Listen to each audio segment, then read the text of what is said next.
Hi there, welcome to the eCommerce Nurse podcast, our fourth episode. I'm Karina McLeod, ex-Amazonian consultant and founder of eCommerce Nurse and Vendor Society. Today we're going to be talking about Amazon Europe and why sellers and vendors need to treat each marketplace differently and not apply a blanket approach to all European countries. We have a special guest, Jerome, founder of The Great Wall, an Amazon-focused agency based in Europe. Jerome comes with 20 years of sales, e-commerce, and international distribution experience in Europe, Asia, and North America. Welcome, Jerome. Thanks for coming on our show. And as always, it is a pleasure to be talking with you. Indeed. And the same for me. Thank you very much for having me, Karina. It's a pleasure to talk to you and to your audience today about Amazon in Europe. Great. Yes, Amazon Europe. So it can be quite complicated. I know that many people, especially in the US, are looking to branch out into Europe because the US markets become saturated and competition is very rife on Amazon. And so many businesses are looking outside for opportunity to grow sales. And Amazon Europe seems to be that attractive place to expand to. But what we're seeing is despite that attraction, generating sales in each marketplace can be actually a lot tougher than initially expected. And of course, we've got those obvious language barriers and legal constraints. But really, the key thing that we're asking ourselves and many clients are asking is why are so many businesses finding it tough to get traction when they do enter the European markets on Amazon? Indeed, it looks like the main difference between the US and Europe is that probably the size of the market is pretty similar. And in my old time in distribution, we would regard Asia, Europe, and North America a bit similar in terms of size of a potential market, which is true. On Amazon, it's true, but you're handling 5 different countries and 5 different accounts potentially. Whereas in the US, you have one market, one language, and everything is more simple. In Europe, everything is more complicated, and it's very difficult for people not living in Europe to understand that. And if you talk to anybody who's lived in Europe, they understand that not so long ago we didn't have the same currency, and the UK and the rest of Europe don't have the same currency. So it is very complicated to break into Europe. And actually, Amazon didn't come with a global approach or European approach. They came with a local approach. They started in the UK, then they went into Germany, then they went into France, and more recently they went to Spain and Italy. And there are whispers and people are saying that they will go into Holland soon and probably Switzerland. But they've gone into local. So they have this approach of having each country has got its own database. Amazon country's got its own database, and although they're trying to have a pan-European approach, it's still very much local. Like vendor managers, a lot of them are only focused on their own country and not very much into the other countries. So the way of the thinking way is like if you have experience in distribution in Europe, you will know that you will need a distributor for each country. Otherwise, it doesn't work. Well, for Amazon, it's a bit the same. You need to be very careful and to look at each country a bit separately. And some things do work on a pan-European level, but mostly you will have to focus for each country separately. And I guess that's the tough bit because Amazon often the way they sell, why don't you expand internationally? You can expand into Amazon Europe. And just by saying Amazon Europe just makes it out like it's just one account, one place to go to. And by saying, it is easy, it's one seller account. Although that is true to some extent, it isn't really, as you're saying, because actually every marketplace functions differently. Exactly. And Amazon is sometimes overselling and they try to onboard. So their target is to onboard as many brands as possible. And for example, for Europeans, they will oversell a service. They say it's direct import from, and that is to ship. They would take the goods from Europe, from vendors in Europe, from brands in Europe, and ship all the goods into the US. But that most of the time doesn't work at all. So they say, no, it's very easy. Don't worry. You can do that and it will work very well. Experiences, it doesn't. And on the other side is for US brands, or if you look on the Amazon website, they will say, wow, no, Europe in one click, and Japan and everywhere in the world you can sell within, and that will be very simple. That's not true. Except if you've got a very niche product, or you got spotted by people and people are looking for your product. But let's face it, most of the people have to build their brand on Amazon and in the market. And it's not, because you can have logistically access to all the countries in Europe very easily. If you do FBA, you go in one country, you could get access to a lot of countries. But that doesn't mean you will sell. I mean, if you don't have the correct language, the correct SEO optimization, the advertising which goes in every country, you will not sell. Moreover, most of the time, Amazon saying it's very easy, but a lot of customers come to see agencies like ours and saying, okay, I've shipped my products, but the products are blocked at the customs because we don't have a VAT number and your URI number. What's happening? Nobody told me I had to have a VAT number. So that's typically something where Amazon said, oops, yes, sorry, I forgot to mention that you need to open and to create go to the tax authority and ask for a VAT number where you will be locating your stock, for example. And so it means Europe and the US on both sides are big potential, but you've got steps to follow and things to prepare before you go there. And there is a fair amount of business to be done, but you need to be ready and you need to prepare and you need to invest. And there's no magic in. Anytime Amazon is sort of saying, wow, it's a bit like magic, you will get sales, that's tricky and you need to be careful. Yeah, definitely. And that's an interesting point that you've made about with the importing side of things, because yes, Amazon are making things easier, let's say with the Pan-European program and the way that they can redistribute that inventory across different marketplaces. But the one step before that can often be ignored and not explained in a lot of detail is actually just sticking to working with those marketplaces in general, and each of those marketplaces and how dealing with customs and sending product to them, which isn't necessarily focused on Amazon. And so a lot of that can be ignored or just not highlighted at the start. Exactly. And you can have things like Pan-European FBA, which Amazon boasts and say, yeah, you really should do that. But then some people could try to apply to the service, and then products get sold in, for example, your stock is in the UK. Originally, you had a VAT number in the UK, and then your products get shipped and warehoused in Germany, and customers buy it from Germany or from the Czech warehouse or from the Polish warehouse. And then suddenly Amazon says, okay, where's your VAT report and your VAT receipt that you're registered in Germany? And so, well, I didn't know, I didn't have, and then they could close your account. So at one side, they're pushing you, say, okay, go, Pan-EU is the best solution. And then eventually some other team of Amazon come and say, okay, the government has asked us to have reports of, people having VAT numbers and registration. And if you don't have that, we will suspend your account. So it's a typical Amazon thing of one side overselling a bit and the other side being very strict on the rule, because they have the government behind them saying, okay, on the tax side, we really want you to follow our rules. So it's for me, the rule is that if it sounds too easy, it's fishy. So you need to look into it. If it's the promise, like, whoa, you'll get out, wow, you will sell in so many countries and that will be easy, tiger. Well, it doesn't work that way. It's no business in the world is easy. It's always a lot of work. So if something means you can get large sales without selling, for me, it's a lie. Yeah, that's really good to know. And I guess that brings me on to a question about if we break down those marketplaces. So let's look at the UK to start with.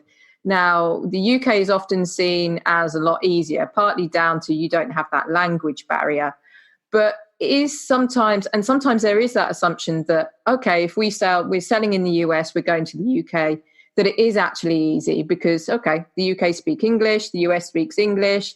We just mirror exactly what we're doing in the US and it will work in the UK. How much of that would you say is actually true? I think I would probably put a rule of thumb of 50-50. It's 50% true that, okay, the language is the same. Don't say that to many British people would disapprove the fact that the language is the same. And I remember when I was head of products and doing distribution, that the UK teams and the US teams never agreed on the wording on packaging. And that's still a bit true, but and to a certain extent, certain customers would be probably react less well to American English and British English, but that's probably not that important. The most important part is SEO optimization, because keywords might be different in the US and in the UK. So you probably could have a 70%, 80% similar keywords, but some words are specific to the UK or some words are specific to the US. Now, apart from that, you can use a lot of things. One of the main differences is that you have features on Amazon US which you don't have yet, let's say in the UK, like giving gifts and asking customers to view videos and giving gifts, for example, which you can do on the Amazon US platform. You can't do in the Amazon and generally in Europe. So you do have differences also in terms of functionality. Not all the functionality of the US are available in Europe in general and in the UK specifically. So can that often put then, is that another reason why it can be harder in Europe, that they do in the US have more seller features to help them boost sales, as opposed to, for example, they're unable to upload videos in Europe on the seller side, and the early reviewer program has only just been introduced into the UK. Would you say that that's another reason? Yeah, clearly. And I remember talking with a friend agency, which was based in the US, and saying for them it was really difficult to push the sales in Europe because they were used to things in the US which were really working very well. And since they didn't have that, it took a lot more time. So it gets a bit of using to and to find other ways, let's say, to do business. For that, for me, is a difference. And sometimes you can go to conferences and listen to podcasts or very interesting things in the US, which only work in the US and can't work in Europe, actually. Yeah, and that's always, we've found that you get really excited about these features, and then unfortunately they're not available in Europe. And that can always be upsetting for some sellers that get really excited about those tools. So that's a bit about the UK. How about Germany? Because a lot of business, and I've heard on a lot of podcasts and a lot of conferences that a lot of in the US they say, well, if you're going to go into Amazon Europe, you definitely want to enter the UK and German market because they're the largest. But the German market, I mean, obviously we've got the language barrier, although numerous people do assume that in Germany they speak English, which is not 100% true. But how easy is it to get into the German market if you are an international seller and not used to selling within that marketplace? So first on what you said, in Europe, basically on Amazon, if you take Amazon Europe as a whole, 1/3 of the traffic and the business is Germany, 1/3 is the UK, and 1/3 is the rest. So France, Spain, and Italy. So that gives you, I mean, if you're missing out on Germany and the UK, then you're missing the biggest part of the business. And Germany is even bigger than the UK in Europe. So if you want to get started and you're ready to do the investment in terms of language, Germany is a good place to start. Also because with Brexit coming up, probably you will have to have warehousing in Europe somewhere, and Germany is a good place to start because there will be most probably custom fees at some point if Brexit comes in play without any deal. And that if your stock is only in the UK, that could come as an issue. So that's something to consider. it's speculation because we don't know what will happen with Brexit, but that's possible. Coming back to your point about how difficult it is, there's the fact that Germans speak English is a bit irrelevant in the sense that German business people will speak English, but customers will not expect to have products described in English. So if your product pages are in English, you have no chance to sell. That's very simple. Except, once again, if you're a brand which is so well known that everybody's looking for it and they're craving for it. But let's face it, that's quite rare. So if you want to enter the German market, you have to have native speakers write your content. And Germans, well, like a lot of Europeans, are very picky about grammar. And so I remember working and doing optimization for brands, and they were really, you had to be careful with keywords. Because sometimes in German, you have to, the keywords change depending if it's nominative, accusative, and so on. And they, even if it made no sense in SEO, they still wanted to have a proper language in terms of grammar. So you can't play around it because the customer will not like and will not think it's fit to have a description which is grammarly not correct. So this is the kind of thing where in Germany you have to have someone to help you to have the content which is really written by a German native speaker. But is also true in France, in Spain, and in Italy. The thing is that in Germany, since the market is so large, all the other brands will have translated that properly. So if a customer sees two description and one is not, with is poor German, and one is really good German with good explanation, good benefits, and so on, I mean, he will go for the best description, even if it's a bit more expensive.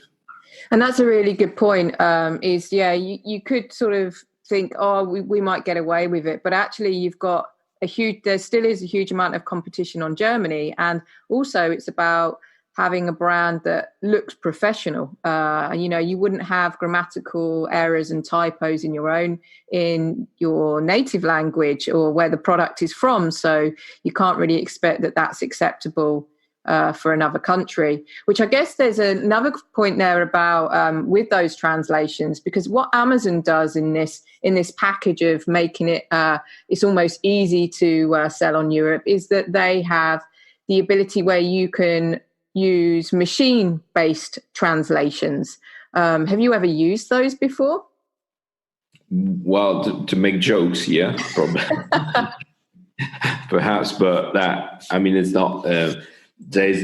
It's like if you try to do Google Translate in your own language, and you will see what it comes up with, and it will make funny translations with double meanings or meanings which have nothing at all to do with your product. So it's here again, the point is saying, okay, if you have no budget, you just want to try it out, and it's okay, you can try it out that way. It won't cost you much. And if you don't sell, you didn't spend any money, okay, that's okay. But if you're a brand and you care about your brand identity and your brand image, which was most companies we're working with, then you just can't do that. And it's better to say, okay, we go step by step, and the approach in Europe is indeed to go step by step, because each country is a bit complicated. So you will probably say, and that's where you start with your plan, say, okay, which is the first market I want to address? UK, because it's easier with the language. Let's say it's UK. Second step will be Germany. Once all your products are set up, optimization is done, content, you're happy, then move into Germany. Then you start again everything. And then you're happy with Germany, then you move to the next one, which probably would be France, then Spain, then Italy. But if you try to do everything at the same time, it will be a mess. So the best practice is really to go one step at a time. And you need help basically from local people or from native speakers. And you've got loads of companies which are having a great service in terms of translations. we offer that in our services, but you've got loads of people which are Amazon specialists and which can provide a translation with SEO included. And that's the best solution, because you don't want to mess around with customers, and your brand image will really be poor if you try to use automated translation. Yeah, and you raise an interesting point there, as in translation and optimization, as in actually you can't just expect that you can translate content and then all of a sudden it's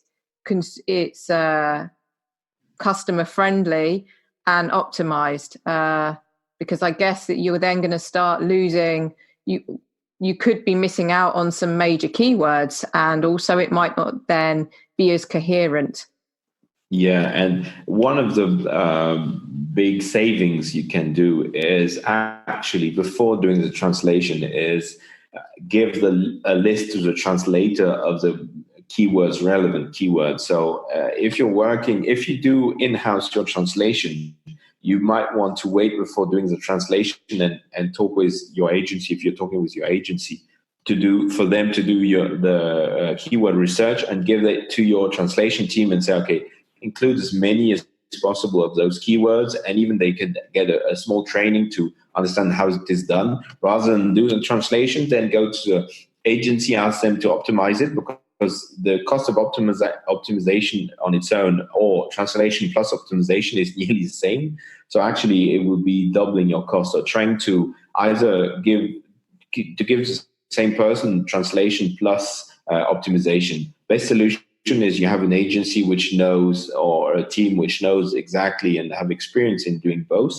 But if you're having your own translation team internally, then you can give them a list of keywords and make sure that it's optimized. It's probably not perfectly optimized, but it's probably the most efficient way in terms of costs.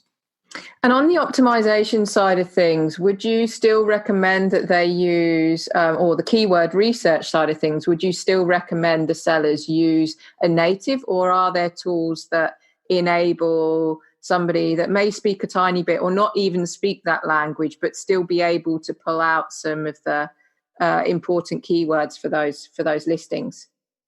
Well, for me, the important part is that the translator knows is a native speaker. So if you give him a list of the keywords, and you can use that from any tools you're used to do keyword research, he will, if the translator is native, he will not use a word which is not proper or which is not linked to the product list. So it probably is less risky if the one who's in charge of the translation knows about. He would not use a keyword which is not proper.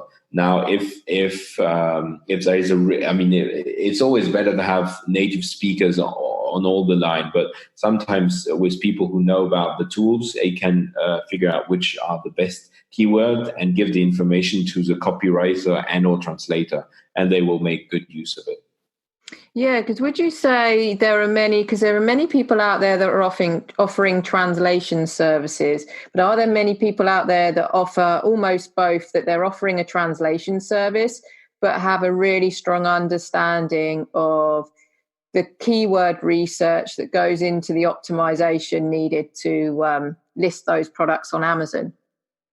Well, there are a few. There are a few out there offering that, and we tend to do either internally or to outsource with them, because it's taking a lot of time to do the SEO optimization, and the translation. And it's very interesting to see those who are really got this approach of having both the knowledge to translate with native speakers and this ability to do optimization at the same time. And there are companies who are able to offer that, well, people can reach out and we can put them in. I can put them in touch with them, and they can do a decent work. And then you've got different agencies with different type of costing.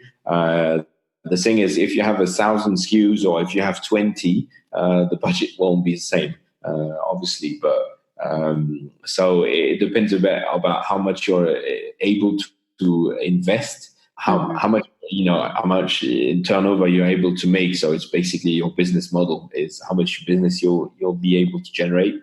And then you can, spend a bit more or less on very high professionals or on reasonably good people who will do a good job. Some people are over focused, in my sense, on SEO, and for them, SEO is the only thing which, thanks to SEO, everything will be achieved. And a lot of that comes from the experience with Google and making sure that your site is optimized and everything. But on the Amazon sphere, actually, SEO is one part of the success of building your success. But to a certain extent, if your content doesn't make really sense or don't showcase benefits, but it's got really good SEO, you will probably not convert very well. So anyway, you will lose your ranking. So the idea is to really work at the same time with SEO, but also with the meaning and talking about customer benefits and making sure that when someone looks at your page, he found you great through the SEO, the organic search, but then you converted this viewer into a customer because he understood the benefit of your products. So SEO is important, but you shouldn't spend all your money in SEO because you've got loads of money to spend into the quality of your content, the quality of the pictures, of the videos, and also then afterwards is generating paid traffic through advertising. So for me, it's a balance of all this. Yeah, definitely. And I think that also goes into your point earlier where you said step by step, as in we've spoken to a number of businesses that have heard about pan-European and almost want to jump into every single marketplace. But there's an investment there with not only, as you said, not solely SEO, but there's these translations, it's the advertising, and everything is managed separately. It's not like you can do the same advertising in the UK to Germany. And so there is a huge cost involved. And so you would say, as you've mentioned, that a step-by-step approach is the best approach when entering the European market. Yes, indeed. And I have one example. I have a few customers in India, and we're helping them in Europe and in the States with their seller account. And Amazon has got this program, which name I forgot, but basically it's saying, okay, enable Pan EU, and we'll take care of all the VAT costs, which is VAT registration and everything for 1 year. So what happens is that Amazon, you start and then you put your products everywhere in Europe. So that means 7 countries, basically, because you've got the 5 main countries: UK, France, Germany, Spain, Italy. But then you have Poland and Czech Republic, where Germany is warehousing products. So that means Amazon takes care of all the VAT stuff. Well, I'd like to see if they don't, have problems with it, because Amazon not the best people when it comes to VAT, but that's another topic. So basically they tell you, okay, we'll pay for you for 1 year, but then after 1 year, you have to pay for a VAT registration in 7 countries. And that you can't do yourself. You have to use a third-party company which will help you. And the cost is around 9,000 to 10,000 to 12,000 euro per year to do that. So Amazon is giving that for free because it's a good start. Then they can be sure that all the products are Prime eligible, 1-day delivery in every country. But then end of the day, after 1 year, if you didn't generate at least, 100,000 or 200,000 or 300,000, that means you will have to pay 10% of your sales in terms of only to register VAT. That's not only, it's only paying someone to do the registration, because you have to do that in every 7 country where your products are warehoused. So you need to be careful, because as we said, you need to have a step-by-step approach, not like you're enabling your listings in every country, that your content is good in every country. And if your content is not good in Spain, in Italy, and it's half Franglish or whatever, it won't work. And then you 1 year goes very fast when you're trying to do multi-country. So for me, it's sometimes better not to go for the free offering for Amazon, which is not a gift at all, because you will be put into that thing and you won't be able to get out, because as soon as you have one sale done in the country, and your product was warehoused in France, for example, and only one sale, then you have to register for the whole year, because the tax authority in France, but it would be the same in any other country, will expect you to do a declaration if you did only one sale of a product which was warehoused in France. So you can have sometimes it happens that way, and then you generate a lot of costs, and then you have to look at your business model and say, okay, did it make sense for me to do that or not? And that's where we come into play, you, Karina, or ourselves, to help customers say, okay, be careful, just look at what, it looks free, it looks nice, you will expect a number of customers, but it's very risky. Yeah, exactly. It's about understanding everything and being very clear, reading the small print effectively, and really understanding it before you enter it. And I guess that then goes on. I have a question really around then, as in, okay, you do it step by step, but is it worth entering some marketplaces? So you mentioned about a third of sales would come from Germany, let's say, the other third, the UK, and then we've got this other third, which is France, Italy, and Spain, all bundled together. Is it worth going into those countries? If, for example, you really want to go into them fully, you then become obligated to file taxes and everything in those countries. Are you really going to get the right return on your investment given the potential in those countries?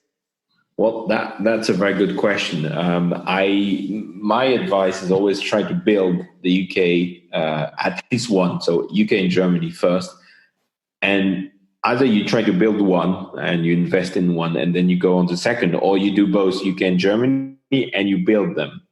And once you have sufficient revenue, then you start to invest in the others. Because if you split your resources, you might end up not having enough money to invest in advertising in Germany and in the UK, for example.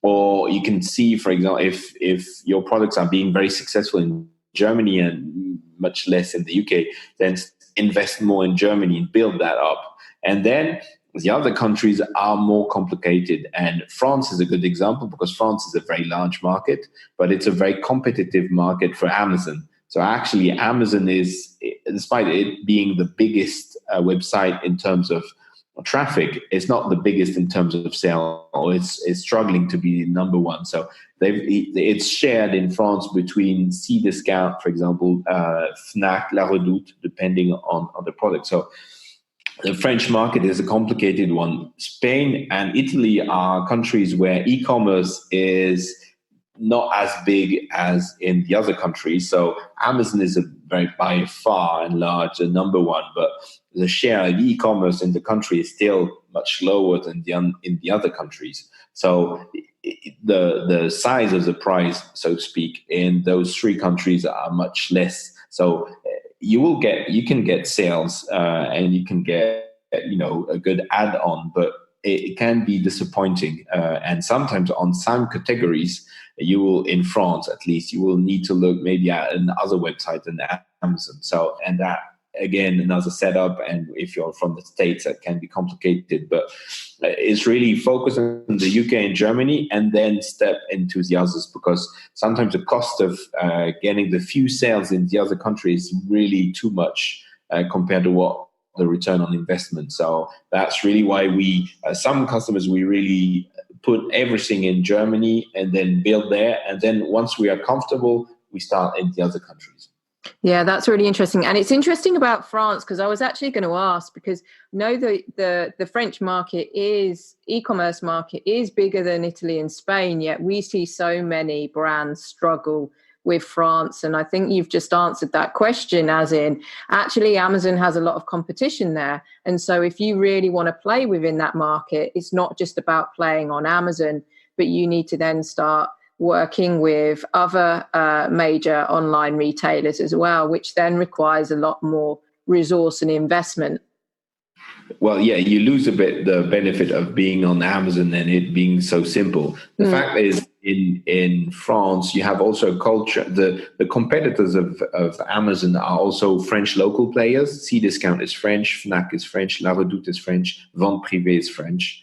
And therefore, there is a lot of bad press about Amazon in France. And not taking sides and not making any comment on that. But it's true that if I talk to friends or people in Australia say, I don't want to buy on Amazon, they don't pay taxes, and there's a bit of Amazon bashing happening for good or bad reason, whatever. But it means that the market is, and that's true in every country where you have a local champion. Sometimes is that they still, a lot of people saying, I prefer to buy from a French company, even if the capital is not always French. But and it's true that it makes it a bit difficult in France. The fact is, if you want to be successful in France, you need to look at probably going onto other websites. And the thing is, Amazon is still a brand awareness exercise. And in those countries like Italy, Spain, and France, you can see it more as a brand exercise rather than only a sales exercise.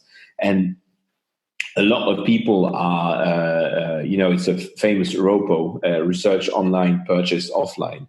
And a lot of people will still in France, Spain, or Italy, they will look at products on Amazon and then buy elsewhere. So it still is important for you to be there to show your benefits and so on. So people will have a look at your products and perhaps buy it elsewhere. So you need to build your brand perhaps on this platform because you're already there, and then find a way, at least in France, of being available maybe on another website. And you have people who can help you in terms of logistics. And some websites have got a similar system as Amazon and having a marketplace where you just ship your goods over and they can sell for you. That's another interesting point about sort of France, that there are more French-based companies that actually the French would prefer to actually buy from than go to Amazon. And so really sticking to companies that are from that specific country. Are you seeing that also with, let's say, branded goods across, even in Germany, in the UK, France and Italy and Spain, all 5 marketplaces, where actually customers would prefer to buy a product knowing that it's from their country, like made in the UK, as opposed to buying a very similar product, but it's made from outside that marketplace? Well, that's a common, in terms of marketing, it's always good to say it's made in France for French market, made in Germany, and on the brands we're helping, and if it's produced in Europe or wherever, we highlight it. We've got a brand of chemical lighting and it's made in France, and we put that on all their pages, made in France. I remember we had also a German brand and it had a German name to it, and certainly our conversion rate was enormous in Germany and much less in the other countries. I remember we had on some of the advertising, the return on ad spend was incredible. We would spend €1 and get 17 euros in terms of sales, just because the name was so powerful that that helped so much a conversion rate. And then you would do that same in the UK. And because the brand awareness was less, but also the brand name didn't mean anything. So if the pronunciation is local, that makes obviously a big, it helps a lot, that's for sure. But I think that's true also in the US. If you put in the US, it's made in the US, that people say, wow, great, I like US products. And current president of the United States wouldn't be against the fact of, and you can see that it's a lot of people are drawn to, okay, we need to protect our industry, we need to buy made locally, which is fine, honestly, and I think it's a great thing to protect the local industry. The fact is, for us in terms of marketing, we just need to play cleverly with it and try to highlight when it makes sense, the benefits and what it means. And if you're not produced in Europe or in your local countries, trying to find other benefits and being clever at looking at the other one is produced locally, but where are you better than what they're doing? Not especially on cost, but in value. What are you doing better than they're not doing, for example? Yeah, and that's an interesting point, as in, okay, so if you can play with that in that specific country, you can say made in the US or made in Germany. But I guess if you're an international seller, let's say you're from the US and entering the German market, then you're different. You're not a known, you might not be a known brand in that industry. And as you've said, playing on different strengths and different benefits that you have in order to be able to compete, I guess, in that market.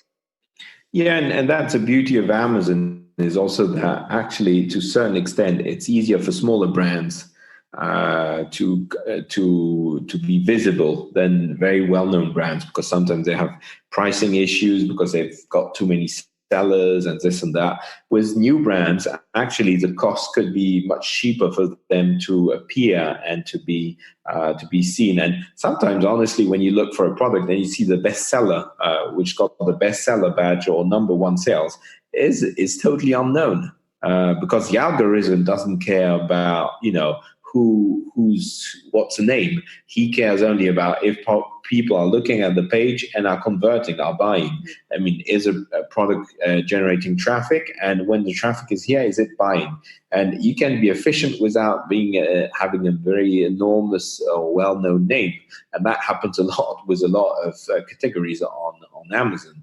So it's not always a problem, and specifically actually on Amazon, because everybody's got the same chance. I mean, I worked in distribution before, and you would go to the buyer, and the buyer would say no, and then you would have no chance. It's end of story. You're not selling. On Amazon, they say yes to everything, so everybody's got a chance to play. Now, you need to be clever about generating the right kind of traffic on the right kind of keywords and displaying your benefits and saying why you are better than the others, basically. And then you get a chance. Yeah, that's very, very true. Very true. And great. This everything you've been saying is super helpful. And it really does highlight that every marketplace in Europe is different, and you need to treat all those marketplaces differently. But also you need a strategy, I guess, when saying I'm going to enter Amazon Europe, and it's not that you're just going to take a blanket approach. So if just one last question I have for you. If there was a seller out there looking to start selling on Amazon in Europe, what 3 tips would you give them? So let's say the 3 tips will be what I've already said, but let's say in a different way. The first thing is really have a plan. Mm-hmm. And that's true for anybody going in general in business, let's say, but specifically on Amazon. And I used to say to brands I work with is, if you don't have a plan, Amazon has got one for you. So you might as well have one and be prepared, because otherwise it will drive you somewhere you don't want to go to. So the idea of having a plan of where you want to go, when you want to start, what you want to invest, what kind of sales you think you can generate, and get as many insights as you can. And that's where agencies can help you in that. But you really need to have a plan. That would be the first one. The second one is get the help of native speakers and at least content. So if you're serious about it, don't fool around. Don't play around and using the cousin of the nephew of your little aunt, which that doesn't work. So be serious about it and spend the money. And if you can't spend the money, just wait and perhaps go to the UK first if you've got the content in English, but don't play around with it. Yeah, the second thing. And the third thing is, I think there's an element of getting also not only native speakers, but gaining local support. I was talking about VAT. I mean, if you're based in the US or if you're based in Europe and doing business in the US, it's very difficult to try to handle VAT in a complex environment like Europe. So you need support. You will need support to understand a bit the market. So do spend a bit of time, and there's also free forums or free people like ourselves which are happy to jump on a call and have a discussion and just get some information and prepare yourself. And that goes down to plan, but most of the people will, and when we help them, they can do half of it without the help. And some people just try and say, I don't understand, it's not generating sales. Yeah, it's a bit complicated and you need help. And if you don't want people to do it for you, just get trained and find the proper training to be able to drive the sales in Europe, and that will be so. Make a very well thought plan and with the right information. 2 is find native speakers for your content, and 3 is get trained or get local support to understand what's happening in Europe. Great. And in terms of local support, then you're very knowledgeable in this area. So I'm sure if people are looking to come into Europe and hear this podcast, they'll want to have that opportunity to talk further with you. What's the best way to reach out to you? So you can find me on LinkedIn. If you put Jerome, Grerome with Amazon expert, you should find me. Or you can go to website. Our website is www.e-tgw for the Great Wall.com, e-tgw.com, and I believe we'll put all the contact details on the podcast. Wonderful. Yep. All the contact details will also be in the description. So thank you, Jerome, for being an amazing guest. And as I said earlier, it's always a pleasure to get to talk to you, and definitely love talking to you about Amazon Europe, of course, being British myself and yourself being a Frenchman, but also British as well. Yeah. I'm half. I'm half. Half. So you're split right in the middle. Exactly. It's been a pleasure too, and it's always a pleasure to discuss with you about Amazon and helping brands to be successful on Amazon. Great. So thanks for sharing your experience and tips with our listeners, and hopefully we'll get the opportunity to speak again shortly. Indeed. For our next episode, we are going to be talking about big brands and are they at risk of losing market share to those rapidly growing private labels on Amazon.